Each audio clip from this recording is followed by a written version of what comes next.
Duha na ka semana gikan sa akong pagsugod sa pag-vlog guys no. Daghan nang utanan nako ba kung nakakwarta na ba daw ko aning vlog. Ang tubag nako guys, wala pa in town. Ngano? Syempre, bago pa in town ka aning kalibutan ni Mita. As newly content creator guys, maaptan pa na og pipila ka bulan or tuig kapin una ka ma-approve sa monetization. Ug usab pud guys, ang gusto ni algorithm nga consistent ta sa atong gibuhat. Meaning, regular ta sa paghimo og content guys. So, kini lang ang ako ika-advise ninyo guys, ayaw jud og surrender.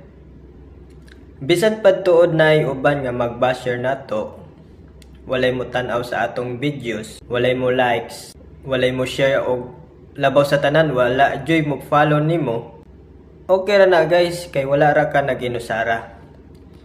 Ang importante nagpadayon ka kay maon na gipangita o gusto ni Mita. Usab guys, naay content nga gusto kaayo ni algorithm guys. Unsa ni siya? Ako unya ni hisgutan sa next video guys. Click lang ang follow para sa updates.